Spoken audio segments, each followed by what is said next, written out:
Hey everyone, this is Jonah Johnson with you for another edition of JJ in the Field.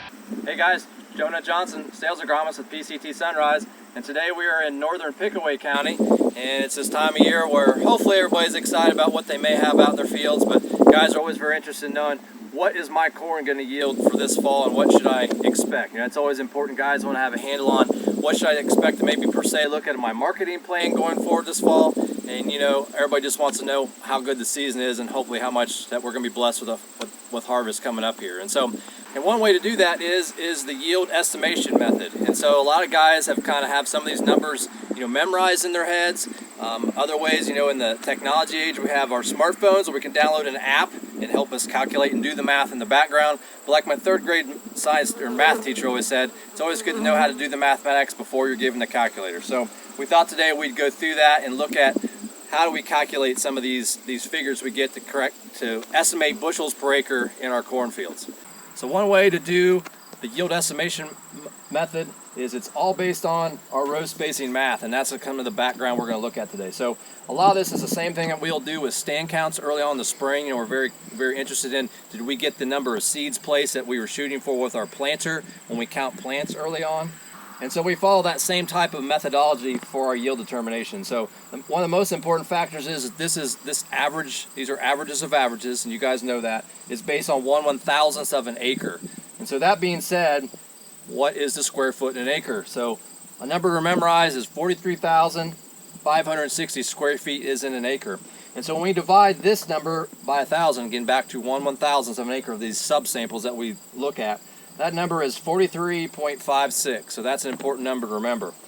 So we take our 43.56, again that's our 1/1000th of an acre, and then we divide that by our respective row spacing. So for our 30-inch row spacing, that is 2.5 feet, because we got to have these numbers in feet because that 43.56 number, our units are in feet. So when we divide 43.56 by 2.5, we get 17 feet 5 inches.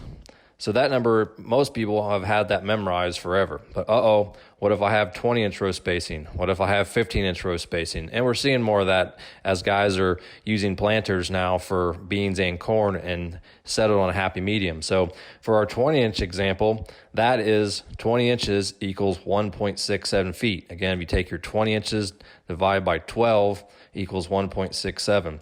So now if we go back to the 43.56 and you divide that by 1.67, our 20-inch row spacing, that gives us 26 feet 2 inches. So you just need to walk additional length in a 20-inch row scenario. And you just would follow that same math if you had other variations of row spacing.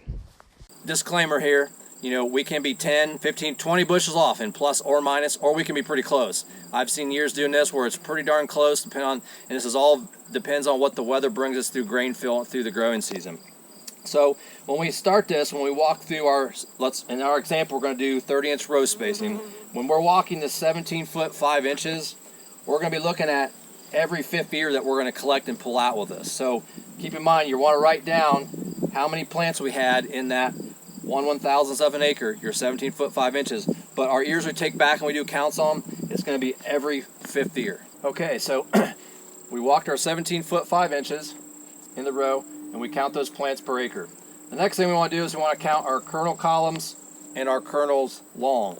And so Brian was gracious enough to walk and pull me some ears. And as we look at these ears, I wanted to use this example because the later you wait into grain fill, the more reliable your mathematics is going to be. And what I mean by that is if you note on these ears, we have some pericarps are all set on these kernels to about here. But we still have some variability here. You know, these look like they did pollinate.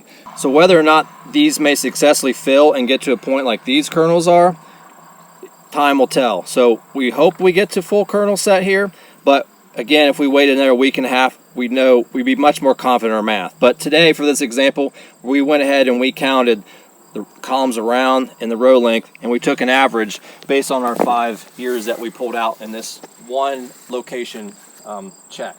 And so the next thing important is to know of what fudge factor do you use. So the fudge factor is essentially how many kernels per bushel do we use as our divisor at the end of our calculation. So traditionally, 90,000 has been our average number we use. On a drought year, a stressed year, so if we go back to our ears, if we get into a bad drought and this noses back, or we have a very flex hybrid and it has a big nose, or let's say we had run into a nitrogen deficiency and we drew back to fulfill these, because always remember, we pollinated and filled and begin here at the base and end up at the tip. So that number, we can have some variation. So basically it's based on kernel size. So our modern day hybrids today are typically pretty bigger kernels. And so like an example, Bob Nielsen, corn specialist at Purdue, he would suggest using 85,000 in a normalized year. Now if we get into stress year, where again we had drawback, much smaller kernel set, we may have to use 100, 110, or God forbid 120,000 if we have really tiny kernels as that fudge factor. But we'll let you keep you posted on what we see as kernel set, and you can see it on your own farm. So if you know you got stress spot, you may alter that number, and that may get you closer to your overall average. So back to the math. Our 34,000 plants in 30-inch row spacing, we walked that. We took the average, and so our average kernels around in this example was 17, and our average kernels long was 39. Now keep in mind here, you should never have uneven numbers a row around in our kernel columns. And the reason for that is, a little fun fact of the day, when sexual cells reproduce and they divide, they always split in two. So we always have pairs of them. So mitosis is for regular cell division, but in our sexual reproductive cells, it's meiosis. And so we always have pairs. So you're never ever going to find 15 or 17 around, unfortunately. If you do, we'd love to hear about it, but you shouldn't have that just because of what I just explained. But in our example here, we had 17 as an average. So when we did that math, multiplied 17 by 39 in our example, we had 663 average kernels per ear in our 5 years.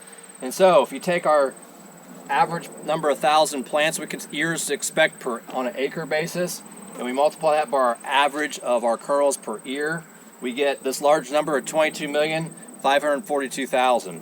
And so now you take that large number and you divide it back by our fudge factor. In this example, we use the 85,000, and we get an average of 265 bushels per acre. So keep in mind, this is one spot, one location within one field. You'd want to do, we wait another week and a half. And in this example, where we see all yellow kernels and we're filling and we're not in a severe environmental stress at the current time, but you want to do this, and the more you do it across your fields, across your farms, across your overall acreage, the better your estimates are going to be and more reliable. So obviously this is just going to give you a ballpark, but usually in years this gives the guys a good starting point to estimate what they're to expect here at harvest. So I hope it helped you guys as you're getting out in your fields and doing some late season scouting and checking what the harvest may bounty and bring us this fall. So with that, if you have any more questions, feel free to reach out to anybody from the PCT team or your local ASA. This is Jonah Johnson for PCT Sunrise. Thanks for watching.